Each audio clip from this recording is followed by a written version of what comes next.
हमारे देश में ना जाने कितने ऐसे हीरो रहे हैं जिनके बारे में हमें पता ही नहीं है। कुछ के बारे में तो शायद 2-4 लाइन पता होगी, लेकिन कुछ तो ऐसे हैं जिनका नाम तक आपने नहीं सुना होगा। ये फिल्म ऐसे एक हीरो सी शंकरन नायर की कहानी है और ये कहानी देखकर हमारा सीना गर्व से चौड़ा हो जाता है।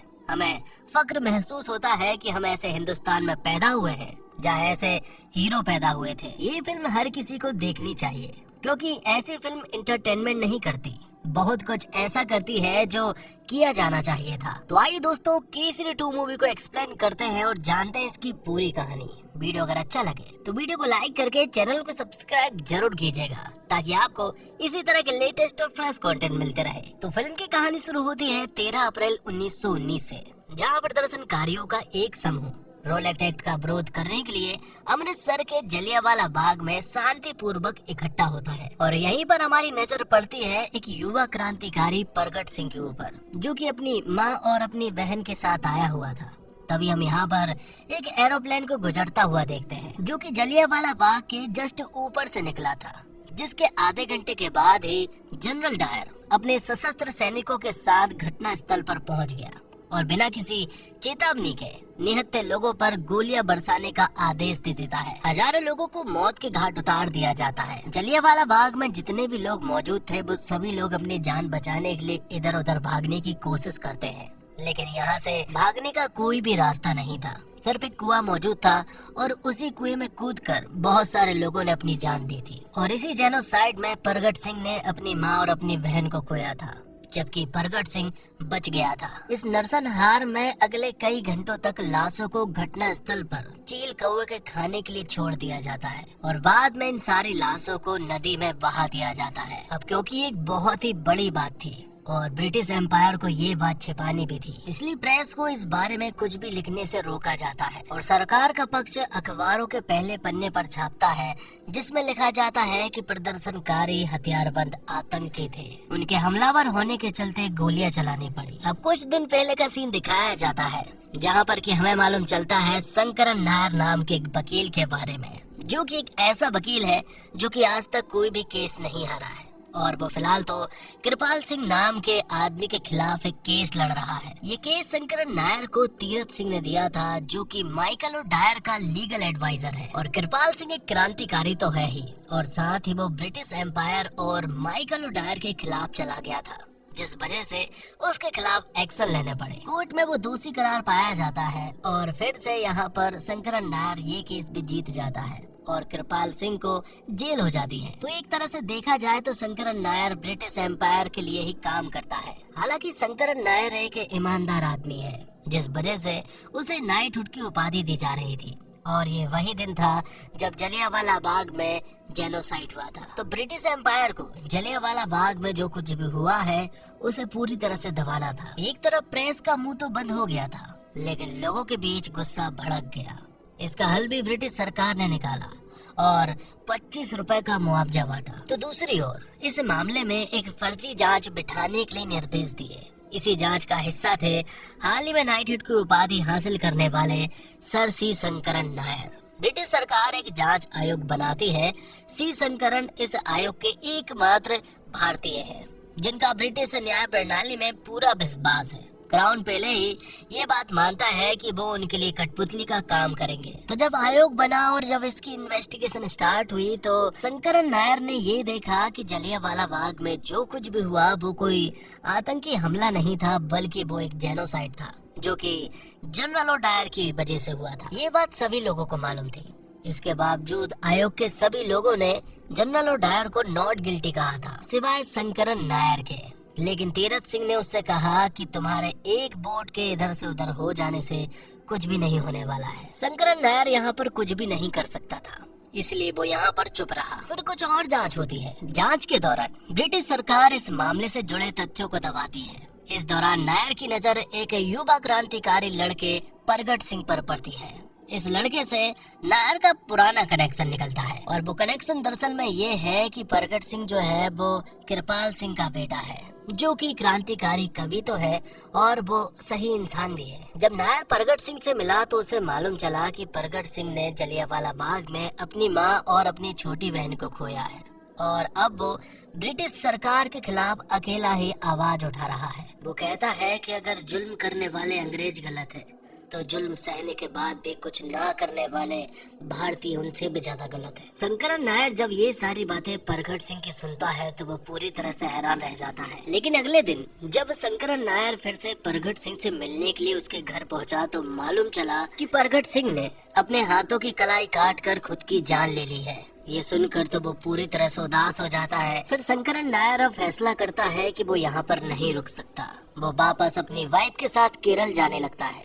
जब वो रेलवे स्टेशन पर होता है तभी यहाँ पर दिलजीत गिल नाम की एक लड़की आती है और वो कहती है कि परगट सिंह की मौत तुम्हारी वजह से हुई है। अगर कुछ तुम एक्शन लेते तो शायद परगट सिंह बच सकता था, लेकिन शायद परगट अकेला पड़ चुका था जिस वजह से उसे खुद की जान लेनी पड़ी। दिलजीत बताती है कि वो एक लॉयर है और जलियांवाला बाग में जनरल ओडायर ने जो कुछ भी किया है उसके खिलाफ वो लड़ेगी। दिलजीत शंकरन नायर से कहती है कि तुम्हें जलियांवाला बाग महज एक हादसा लग रहा है, लेकिन आज भी अगर तुम जलियांवाला बाग पहुंचोगे तो तुम वहां देखोगे कि वहां की दीवारें आज भी चीखती है। जब शंकरन नायर जलियांवाला बाग पहुंचा और उसने यहाँ की सारी चीजों को देखा तो यहाँ जो कुछ भी हुआ उन सारी चीजों को यहाँ शंकरन नायर महसूस करने लगता है। तभी यहाँ पर दिलजीत भी आ जाती है और शंकरन नायर उससे कहता है कि हम इस केस को लड़ेंगे। वो बताता है कि ये लड़ाई बहुत गंभीर होने वाली है क्योंकि ये लड़ाई बस जनरल और डायर के खिलाफ नहीं है बल्कि पूरे के पूरे ब्रिटिश एम्पायर के खिलाफ है। कुछ दिन तक दोनों इन्वेस्टिगेशन करते हैं और फिर जनरल और डायर के खिलाफ केस दर्ज कर देते हैं। और शंकरन नायर जज साहब को बताता है कि 13 अप्रैल को जो कुछ भी हुआ वो एक सोची समझी चाल थी, ना कि सेल्फ डिफेंस। जबकि जनरल डायर का मानना ये है कि वो लोग दंगाई थे और वो बदले में जनरल और डायर के लोगों पर हमला कर रहे थे और उनके पास हथियार भी थे। शंकरन नायर तब यहाँ पर पूछता है कि आखिरकार उन्हें उन लाशों के ढेर के नीचे कितने ऐसे हथियार मिले जिनसे तुम्हें खतरा हो सकता था। ऐसा एक भी कोई हथियार वहाँ मौजूद नहीं था। बाद में जनरल और डायर का वकील कहने लगता है कि उन लोगों ने जनरल और डायर के कर्फ्यू का पालन नहीं किया था, जहाँ पर नायब तहसीलदार करतार सिंह भी इसके खिलाफ झूठी गवाही दे देता है। वो कहता है कि पुलिस स्टेशन के सामने से ही लगभग 4 बजे के आसपास बहुत सारे दंगाई हथियार लेकर पहुँचे थे, जिस वजह से ही उसे जनरल और डायर को खबर करनी पड़ी थी। लेकिन ये सरासर झूठ था क्योंकि करतार सिंह ने उन लोगों को रोकने की भी कोशिश नहीं की थी। यहाँ पर शंकरन नायर सभी को बताता है कि उस दिन 4 बजे के आसपास ही किसी ने ये अनाउंसमेंट की थी कि क्रांतिकारी कन्हैया लाल जो है वो जलियांवाला बाग आ रहे हैं, जिस वजह से सभी लोग वहाँ पर इकट्ठे हो रहे थे। जबकि ये जनरल और डायर की साजिश थी क्योंकि कन्हैया लाल तो उस वक्त पटियाला के एक कवि सम्मेलन में मौजूद थे। अब शंकरन नायर कोर्ट में एक आखिरी फैक्ट बताता है और कहता है कि जेनोसाइड होने के आधे घंटे पहले एक हवाई जहाज जो है वो जलियांवाला बाग के ऊपर से निकल कर गया था। लेकिन ओपोजिशन का मानना ये था कि वो हवाई जहाज एक मेजर को छोड़ने के लिए जा रहा था, लेकिन ये भी सरासर झूठ था क्योंकि एयरलॉग में ऐसा कुछ भी नहीं लिखा हुआ था। यहाँ पर शंकरन नायर बताता है कि वो हवाई जहाज जलियांवाला बाग के ऊपर इसलिए आया था ताकि वो देख सके कि जलियांवाला बाग में कितनी भीड़ है। और तो और जनरल डायर ने 10 अप्रैल को गोरखा रेजिमेंट और बलूच रेजिमेंट के सोल्जर्स को यहाँ पर अर्जेंटली बुलाया था क्योंकि उन्हें मालूम था कि सरदार रेजिमेंट अपने ही लोगों पर गोली नहीं चलाएंगे, इसलिए उन्होंने इन लोगों को बुलाया था। तो जनरल और डायर को ऐसा लग रहा था कि ये केस एक्सेप्ट नहीं होने वाला है, लेकिन अगले हफ्ते से अब ट्रायल स्टार्ट होने वाले थे, जो देखकर तीरथ सिंह और जनरल और डायर की मुसीबतें बढ़ जाती हैं। उन्हें समझ नहीं आ रहा था कि अब आगे करना क्या है। तभी उन्हें एक वकील का नाम याद आता है और उस वकील का नाम है नेविल मैकिन्ले, जो कि आधा भारतीय है और आधा अंग्रेज। तो नायर के खिलाफ जनरल डायर का केस नेविल मैकिन्ले लड़ता है और नायर तो मैकिन्ले का पुराना दुश्मन है क्योंकि वायसराय काउंसिल में जो सीट मैकिन्ले को मिलने वाली थी वो एंड टाइम पर नायर को मिल गई और तब से ही नायर मैकिन्ले का दुश्मन हो गया। तो इस तरह से शंकरन और नेविल का पुराना रिश्ता है उनके बीच की आग को और बढ़ाता है और इसका असर कोर्ट में देखने को मिलता है। तो अगली हेयरिंग में कोर्ट में अब नेविल आता है। तब नेविल इस केस को एक दूसरे एंगल से लेकर आता है। नेविल बताता है कि 10 तारीख को दंडा फौज नाम की एक फौज ने एक बहुत बड़ा आतंक मचा कर रखा था और इसी दंडा फौज का पूरा कनेक्शन जलियांवाला बाग हमले से है। इसलिए विटनेस बॉक्स में मार्था नाम की एक कॉलेज की टीचर को बुलाता है और मालूम चलता है कि तनवीर नाम के एक आदमी ने मार्था के साथ कॉलेज के स्टोर रूम में दुष्कर्म किया था। और तनवीर जो है वो दंडा फौज का एक लीडर स्टूडेंट है। तब तनवीर के खिलाफ एफआईआर दर्ज हुई और उसे जेल पहुंचाया गया। लेकिन जब तनवीर जेल पहुंचा तो दंडा फौज के लोग जो है वो गुस्से में आ गए और उस दिन मतलब कि 13 अप्रैल के रोज दंडा फौज के लोग आतंक मचाने लगे। डायर को समझ नहीं आया, जिस वजह से उसे सभी लोगों को मारना पड़ा। तो नेविल के आने की वजह से अब ये केस एक अलग एंगल से आगे बढ़ रहा था और कहीं ना कहीं अब नायर जो है वो थोड़ा सा फीका पड़ रहा था। नेविल ने जनरल ओ डायर को बता दिया था कि अब ये केस नायर वर्सेस में जनरल ओ डायर का नहीं है, बल्कि नायर वर्सेस रेपिस्ट को बचाने का केस हो गया है, जिस वजह से जनता जो है वो भड़क गई। और जब नायर अपनी बीवी के साथ घर जा रहा था तब भड़की हुई जनता ने सभी के सामने नायर के मुंह पर काला रंग पोत दिया। अंदर आने पर नायर सोचता है कि कुछ भी हो जाए, वो जो कर रहा है वो बिल्कुल सही है और इन लोगों को सजा मिलनी चाहिए, क्योंकि ये केस एक अलग एंगल से जा रहा है। हमारे पास सिर्फ 2 दिन है और 2 दिन के अंदर ही हमें सारी चीजें साबित करनी होगी, जिस वजह से अब वो इन्वेस्टिगेशन करने लगते हैं। जैसे स्टोर रूम में उस मार्था के साथ दुष्कर्म हुआ था, वो वहाँ जाकर सारी चीजें देखने लगते हैं, जिसमें दिलजीत भी उसका साथ देती है। एक तरफ दिलजीत ने मार्था के बारे में सारी चीजें पता की, तो दूसरी तरफ नायर ने तनवीर के बारे में सब कुछ पता किया। अब 2 दिन बाद जब कोर्ट की हेयरिंग हुई तो फिर से यहाँ पर मार्था को विटनेस बॉक्स में बुलाया गया और उससे पूछा गया एक बुक के बारे में कि आखिरकार तुमने ये बुक कितनी बार पढ़ी है। लेकिन यहाँ पर जल्दबाजी में मार्था ने ये कह दिया कि उसने ये बुक 3 बार सुनी है, जबकि ये बुक किसने सुनाई है यहाँ ये भी साबित हो जाता है।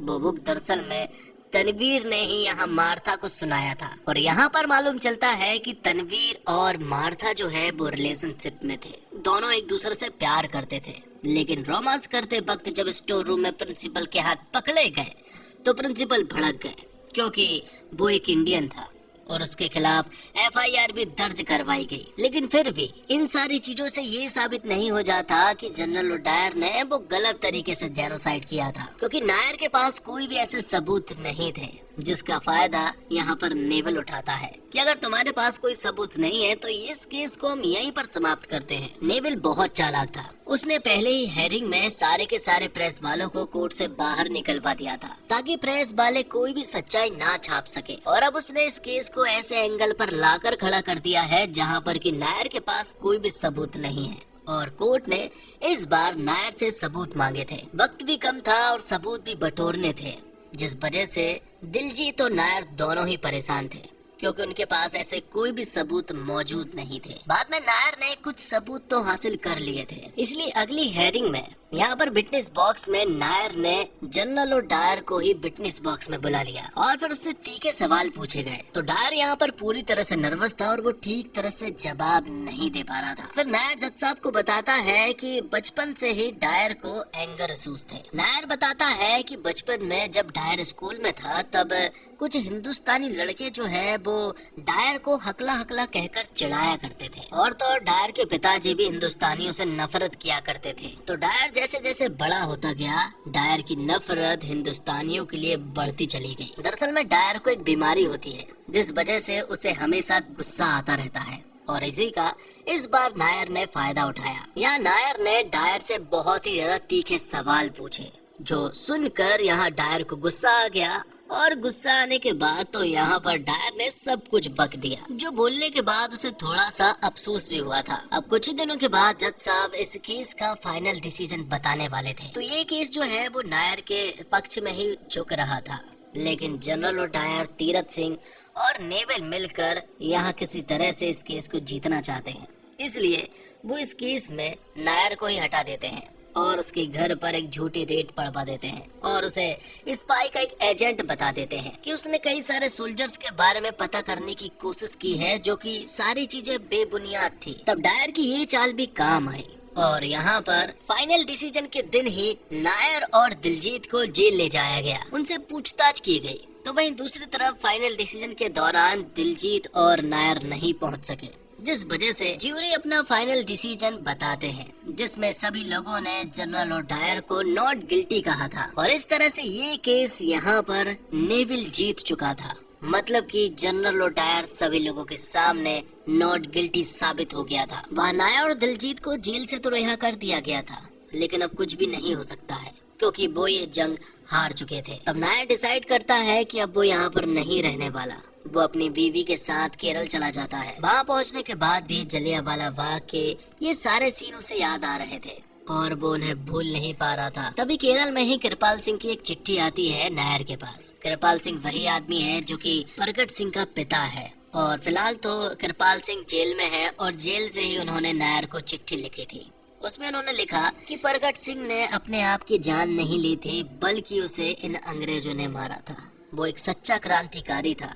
वो नस काट कर तो खुद की जान ले ही नहीं सकता है और किन्हीं एक या दो लोगों ने नहीं बल्कि 3 लोग लगे होंगे उसे मारने के लिए, क्योंकि उन्हें मालूम है कि प्रगट सिंह क्या लड़का था।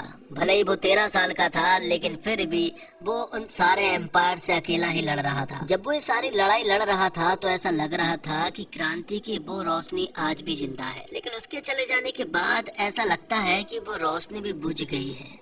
ये सारी चीजें जब नायर पढ़ता है तो उसका खून खौल उठता है।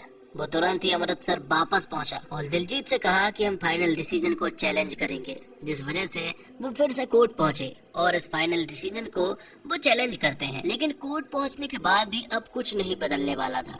जज साहब बदल चुके थे और वो कहते हैं कि अब उनका फैसला कायम है और जनरल ओडायर जो है वो नॉट गिल्टी ही है। ये सारी बातें सुनने के बाद नायर समझ गया था कि ये जज जो है वो बिक चुका है, जिस वजह से वो उन्हीं के सामने और सारे कोर्ट के सामने उन्हें गंदी गंदी गालियां देने लगता है। जब ये सारी गाली जज साहब ने सुनी तो वो कहते हैं कि अगर तुमने फिर से गाली दी तो मैं तुम्हारा लाइसेंस जब्त करवा दूंगा। बार काउंसिल की बैठक करवा कर मैं तुम्हारी वकालत बंद करवा दूंगा। ये सुनने के बाद भी यहाँ पर नायर जो है वो उसे गंदी गंदी गालियां दे रहा था, जिस वजह से बार काउंसिल की एक बैठक बुलाई जाती है और सभी के सामने यहाँ पर नायर को पेश किया जाता है, जहाँ पर जज साहब यहाँ नायर से कहते हैं कि वो सॉरी बोले और यहाँ से चुपचाप चला जाए, क्योंकि आज के बाद वो कभी भी वकालत नहीं कर पाएगा। तब नायर यहाँ पर माफी मांगता है, लेकिन ये माफी सिर्फ और सिर्फ हमारे देशवासियों के लिए थी कि आज तक वो ऐसे लोगों का साथ दे रहा था। वो सोचता था कि आज तक कोर्ट में सिर्फ और हार और जीत का फैसला होता है, लेकिन उसे ऐसा लगता है कि कोर्ट में सिर्फ और सिर्फ सही और गलत का फैसला होता है। तब जज यहाँ पर नायर से कहते हैं कि तुम किसी दूसरे केस के बारे में बात नहीं कर सकते। तब नायर कहता है कि वो बात कर सकता है। रूल 70 बार काउंसिल रूल के तहत उसे अधिकार प्राप्त है कि अगर उसके पास कोई भी ऐसे सबूत है और जो भी उसके ऊपर चार्जेस लगाए गए हैं, अगर वो उन्हें गलत साबित कर सके तो वो यहाँ पर किसी को भी पेश कर सकता है। और ये सारी चीजें रूल बुक में लिखी हुई थी, जिस वजह से यहाँ पर नायर को एक मौका मिल जाता है और अब वो किसी को भी पेश कर सकता है। और यही नायर की सबसे बड़ी प्लानिंग थी, क्योंकि कोर्ट में तो कोई भी प्रेस वाला भी मौजूद नहीं था, लेकिन यहाँ पर सारे प्रेस वाले मौजूद थे। और अब नायर के पास सबूत क्या है वो सुनिए। नायर के पास 3 ज्यूरी मेंबर्स हैं जिन्होंने जनरल ओडायर को गिल्टी कहा था, लेकिन बाद में जनरल ओडायर ने इन्हें खरीद लिया, जिस वजह से उनके फैसले नॉट गिल्टी के रूप में बदल गए थे। ये सारी चीजें शंकरन नायर ने यहाँ पर साबित तो कर दी थी, लेकिन यहाँ पर अब कुछ होने नहीं वाला था, क्योंकि जनरल ओडायर ने सभी को खरीद कर रखा था। लेकिन नायर जो है वो अगर किसी को ये बात बताना चाहता है तो वो है प्रेस को। ये सारी सच्चाई वो प्रेस के सामने बताता है ताकि अगले दिन ये सारी सच्चाई अखबार में छप सके। नायर यहाँ पर एक सॉलिड स्पीच देता है और सभी को बताता है कि इन अंग्रेजों से हमें बचकर रहना है, क्योंकि ये अंग्रेज हमारा सिर्फ और सिर्फ इस्तेमाल करते आ रहे हैं। जब वर्ल्ड वॉर हुआ तो इन अंग्रेजों ने हमारे 15 लाख सैनिकों को वहाँ लेकर गए और लड़वाया और कहा कि अगर ये साथ देंगे तो हम इन्हें आजादी देंगे, लेकिन इन्होंने हमारा सिर्फ इस्तेमाल किया। हमारे 76,000 सैनिक मारे गए, जबकि वो लड़ाई तो हमारी थी भी नहीं। उसने वो सारी चीजें बोल दी थी जो उसे बोलना था और प्रेस से दरखास्त की कि ये सारी चीजें वो अखबार में जरूर छापे, ताकि सारी दुनिया को मालूम चल सके कि ये लोग हमारे ऊपर कितना जुल्म कर रहे हैं। अगले दिन जब ये सारी खबर अखबार में छपनी स्टार्ट हुई तो धीरे धीरे जनरल ओडायर जो है वो सदमे में जाने लगा। वो इंग्लैंड चला गया क्योंकि उसे सोल्जर्स के पद से भी निरस्त कर दिया गया था। कुछ ही सालों के बाद जनरल ओडायर की अपनी बीमारी के चलते मौत हो जाती है और फिर 21 साल बाद मतलब कि 1940 में सरदार उधम सिंह ने माइकल ओडायर को सभी के सामने मार डाला था। तो दोस्तों, इसे फिल्म नहीं एक्सपीरियंस कहा जाना चाहिए, ये फिल्म आपको पहले फ्रेम से बांध लेती है और फिर बस आप इस एक्सपीरियंस का हिस्सा हो जाते हैं। आप जलियांवाला बाग कांड के पीड़ितों का दर्द महसूस करते हैं, उनकी चीखें आपको सुनाई देती हैं। आपके अंदर भी वो गुस्सा आता है जो सी शंकरन नायर के अंदर था। यह फिल्म एक सेकंड के लिए भी आपको पलक झपकाने का मौका नहीं देती और ऐसी फिल्म के दौरान फोन तो देखना भी नहीं चाहिए, क्योंकि इस कहानी को पूरे इमोशन के साथ पेश किया गया है। दर्द, आंसू, चीख पुकार और अपनों को खोने का गम हर एक सीन में चीख चीख कर पर्दे पर बाहर आ रहा है। और शुरुआत अगर अव्वल दर्जे की रही है तो फिल्म का क्लाइमेक्स भी कम नहीं था। ये हर हिंदुस्तानियों को तालियां बजाने और सीटी मारने, इंकलाब जिंदाबाद और भारत माता की जय के नारे थिएटर में लगाने के लिए मजबूर करने वाला है। अब आते हैं बीच के हिस्से पर। फिल्म एक भी भाग में बोझिल नहीं करती है। सही समय पर सही पन्ने खुलते हैं और हर एक एक्टर को उसके किरदार में ढलने का पूरा मौका दिया गया है। फिर चाहे वो जान निसार अख्तर का छोटा सा किरदार ही क्यों ना हो। करण सिंह त्यागी और अमृतपाल सिंह बिंद्रा की कहानी आबिस बस्ती है। दोनों पूरी तरह से हर तारीफ के हकदार हैं। फिल्म हर मोड़ पर बांधे रखती है और अंत में एक उम्मीद के साथ छोड़ती है कि आखिर अब तो ये अंग्रेज सॉरी बोल ही देंगे। आर माधवन और अक्षय कुमार के बीच टकराव के पल दिलचस्प है। सुमित सक्सेना के लिखे हुए संवाद आपके दिल और दिमाग पर चोट करेंगे और कुछ डायलॉग पर सीट से उछलने और तालियों की गड़गड़ाहट करने से खुद को रोक नहीं पाएंगे। करण सिंह त्यागी का निर्देशन सरल, सुलझा, सटीक और सही दिशा में है, जो कहानी को मकसद से कहीं भी नहीं भटकाता है। बुनियादी स्तर पर यही लगेगा कि ये एक नायक की खलनायक से लड़ाई की कहानी है, लेकिन ये चंद पल में ही पूरे देश की लड़ाई की कहानी बन जाती है।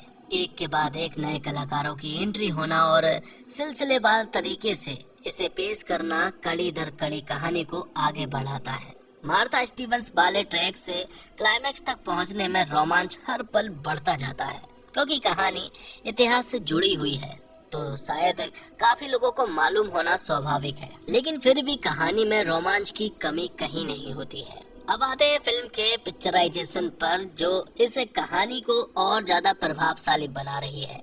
फिल्म के बैकग्राउंड स्कोर कई जगह पर इतने जोरदार हैं कि ये आपके रोंगटे खड़े करेंगे और तो और शरीर में सिरहन और कपकपाहट भी पैदा कर सकते हैं। वहीं फिल्म में 3 ही गाने हैं, लेकिन हर एक को बैकग्राउंड म्यूजिक और फील देने के लिए इस्तेमाल किया गया है। फिल्म में तेरी मिट्टी आइकॉनिक केसरी सॉन्ग भी सुनने को मिलेगा। तो वही एक्टिंग पर सवाल नहीं उठाया जा सकता है। अक्षय कुमार में पहली वाली चमक लौट आई है, वो शानदार है। उन पर डायलॉग डिलीवरी को लेकर अक्सर आरोप लग रहे हैं। कहा जाता है कि उनका फ्लो इसलिए टूट जाता है क्योंकि वो पढ़कर बोलते हैं, लेकिन इस बार अक्षय ने इन दावों को गलत साबित करने में कोई कसर नहीं छोड़ी है। उनके हिस्से सबसे प्रभावशाली डायलॉग आए और उन्होंने इसको परफेक्ट अंदाज में पेश किया है। दमदार डायलॉग उनकी दमदार एक्टिंग के चलते और ज्यादा निखर गए हैं। उनकी योग्यता पर सवाल उठाने वालों पर केसरी 2 का करारा प्रहार है। अनन्या पांडे की एक्टिंग को देखते हुए ऐसा लग रहा है कि अनन्या पांडे अब अच्छी खासी मेहनत कर रही है। अब आते हैं एक्टिंग के बाजीगर आर माधवन पर। उनकी एंट्री इंटरवल से थोड़े पहले ही होती है, लेकिन उनका असल मिजाज इंटरवल के बाद देखने को मिलता है। वो देर से आते हैं लेकिन दुरुस्त आते हैं। वो एंट्री के साथ ही छा जाते हैं। उनकी आंखों में बदले की आग और उत्तेजना देखने को मिलती है।